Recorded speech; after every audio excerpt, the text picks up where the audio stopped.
and you have been really successful with your school. And I just wonder, someone with so many accolades and so many accomplishments at a relatively young age, what helps you not be possessive or selfish with your knowledge? Because you are really generous with your knowledge.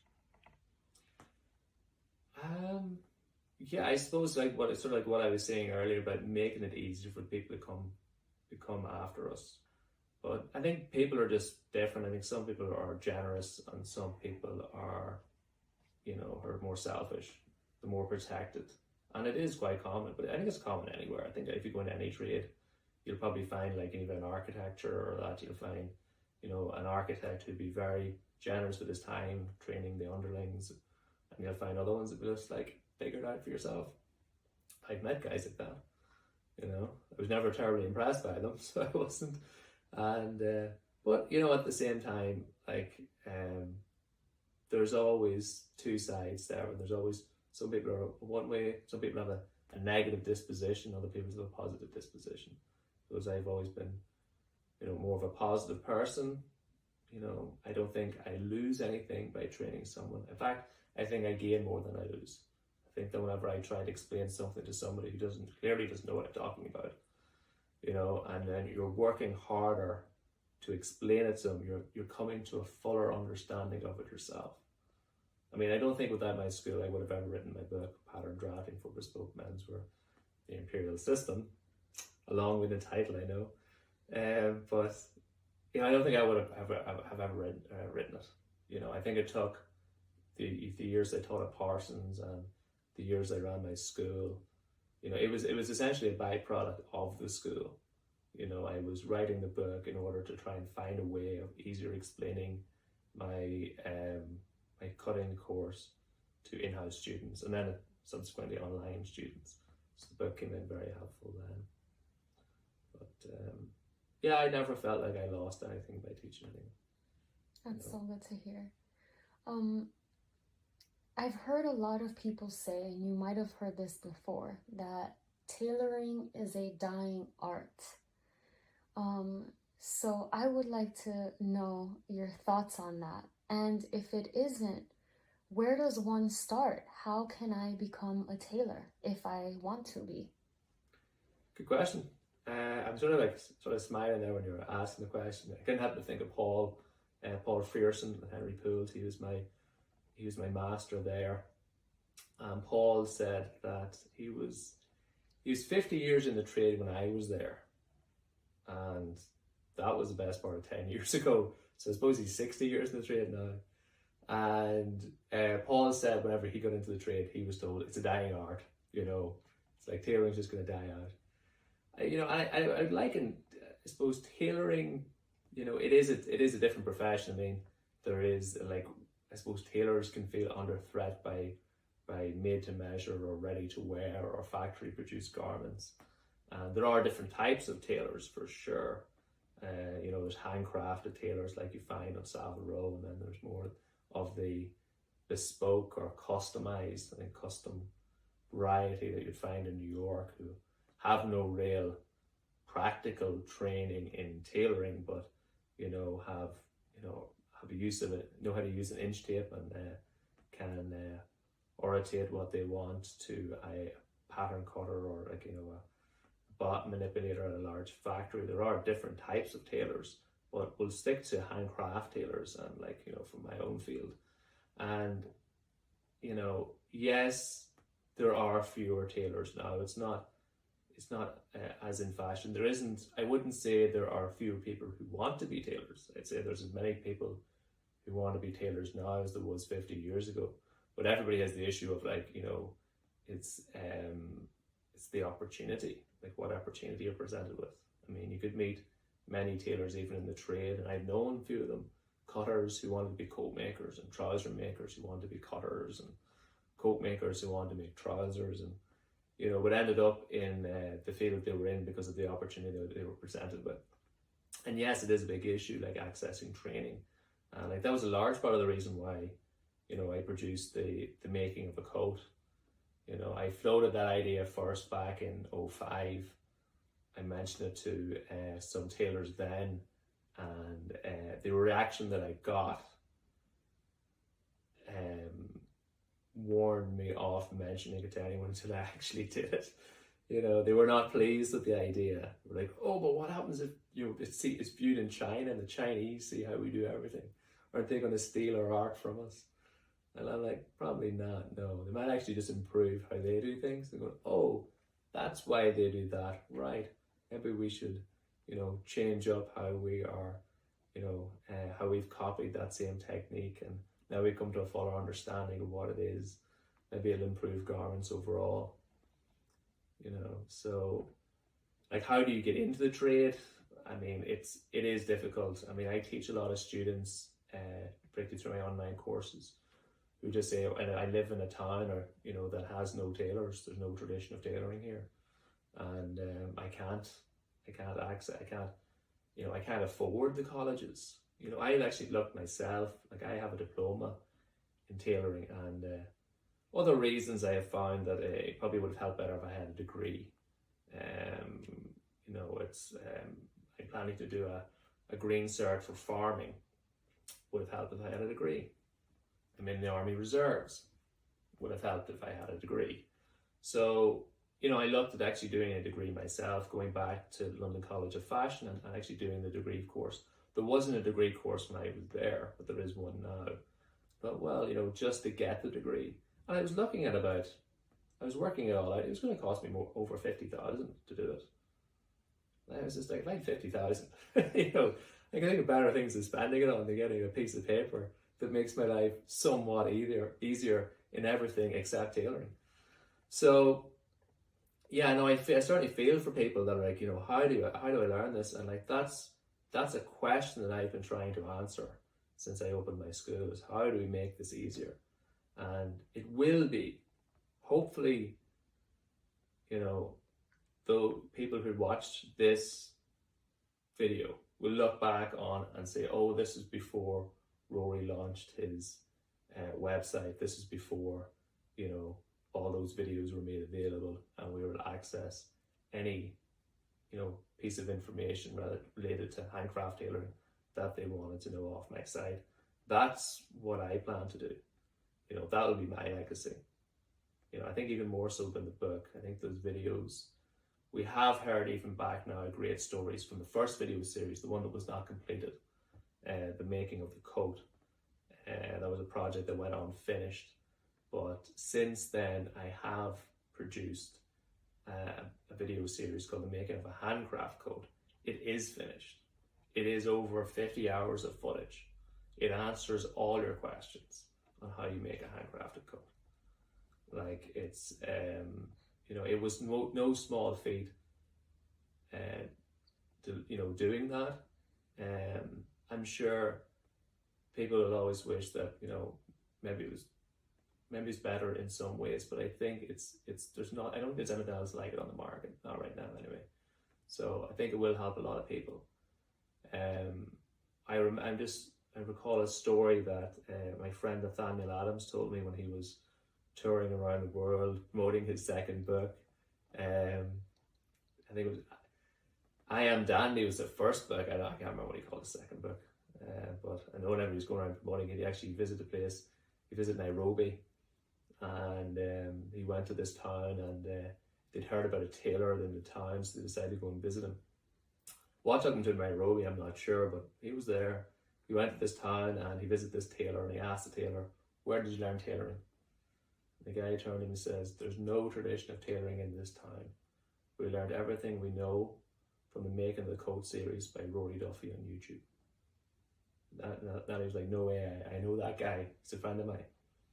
And that tailor actually contacted me through email. And when I read the story, I hadn't a clue what he was trying to tell me. He said, "Oh, we spoke to your friend." And I'm like, and he was telling me he was in Nairobi, and I was just like, I didn't really get what he was trying to say. Thought maybe it was his English, but I met Natty about a year later, and he filled me in the details. I said, that's what that guy was on about. But yeah, he was struggling to find, you know, and he was going on to social media. I think during this lockdown, we have seen a little bit of exposure to other tailors as well. There are, I don't think anyone has tried to answer all the questions like how do you make a handcrafted coat. It's like I think like doing the first video series, spurred me on to do the second and to really like the first video series was only ever really supposed to be an introduction. A lot of people felt that it went unfinished, but it wasn't really meant to be a how-to video series. It never meant it as that. We originally decided to do 23 videos or 24 videos from the outlay, and we ended up, because of one reason or another, the video series finished at that time, and I think it left people wanting more. But it did answer a lot of questions for a lot of people, and I think it would have helped people who had, if you had some access to some knowledge, it could help improve your skills greatly, and it gave you an idea of like the real difference between a handcrafted suit and a ready-to-wear one is the canvassing. It's how we make our four parts, and that covers that in great detail. I mean, it doesn't really matter after that how you line it or how you attach your sleeves or your undercollar or whatever, whether you use a production method or handcrafted method. The real making of the coat is making the four parts. That takes the longest amount of time.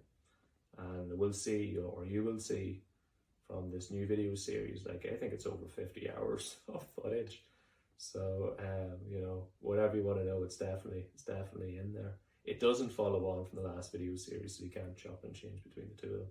That was not intentional, that's just the way that it worked out. We also did cross pocket and flaps, like you'd see on a regular coat rather than the patch pocket. So it does cover things in more detail. So,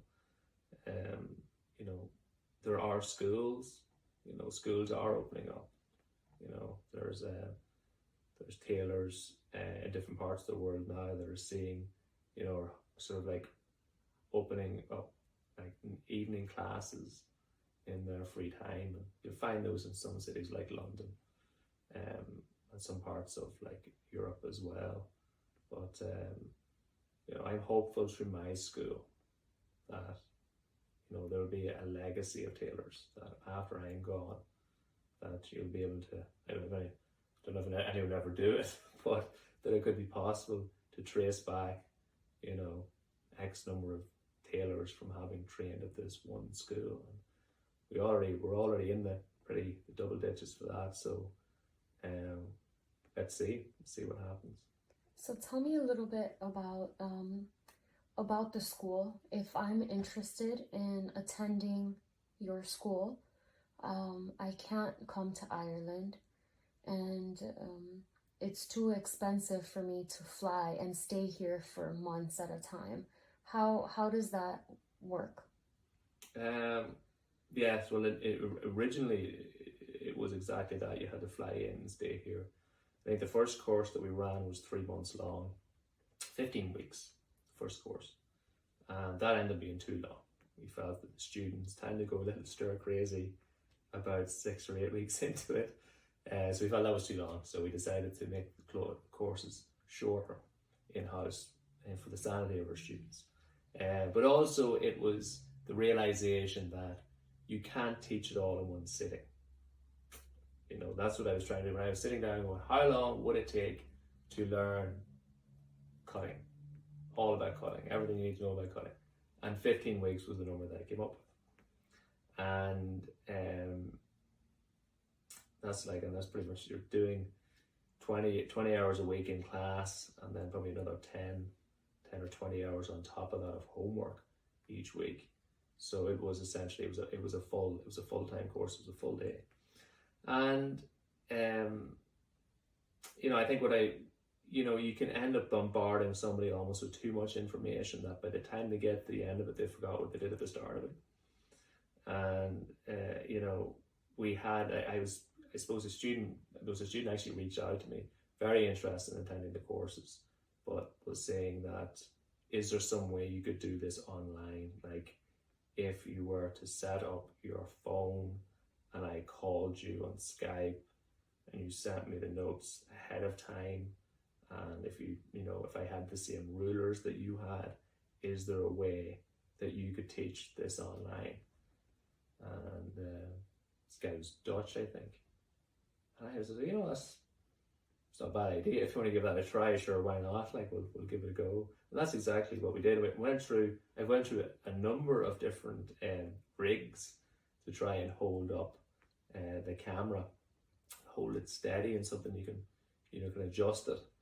And we had a student that came over, Tees, came and took one of the earlier drafting courses, and she was she could use she was a CAD operator, and she took my hand-drawn typed notes and digitized them all and turned them into actual working pattern, and that became the first generation of the book.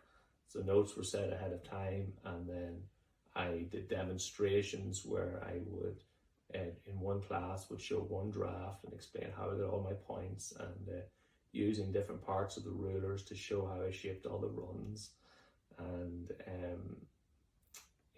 that's, and then the students, the student that suggested it, he was just like, well, I could record the classes and then play them back in my own time and attempt to do the drafts outside class. And I was like, sure, let's do that. So we recorded them, did that, and then mailed me all the patterns. And that's exactly how the courses work now. There's no real difference there. And then, I did it with a number of students, and then another student asked, is there some way we could do this with a making course? Like, even if it was just a waistcoat. I was like, okay, so all right. So I sat down and started thinking about how I was going to teach a waistcoat online. So what we've ended up with now is we have a camera or a phone that goes over the board, and a phone that goes over the sewing machine. And whenever we have to do the sewing, use the sewing machine, we dial in the other phone, and it shows the machine then, so I can move from the board to the machine without having to move the phone at all. And also the way the rig's adjustable, I can pull it down close if I needed to, or do a wide shot if that's what required as well. And it was a game changer for business. It meant that we went more online. So now I do more online than I do in-house. And it caused me then to have a rethink of how we're going to run the in-house courses. So now what I offer is whether you do online or in-house, the price is the same. There's no change, there's no difference in the price. So what you learn in a day in-house is what you learn in an hour online. So that's a pretty jam-packed hour. So it is. So students can start the course online and then finish it in-house, particularly a making course. And now that we're launching the new website with the video series, we're going to find the students are going to get so far in the video series and they're just going to hit a wall. Whether it's at canvassing off or setting the sleeves or putting on collars, they're going to get to a point where under their own steam they can't get any further, and that's when they come for the in-house. That's when they come in-house and they get that one-to-one tuition that's going to push them over the line.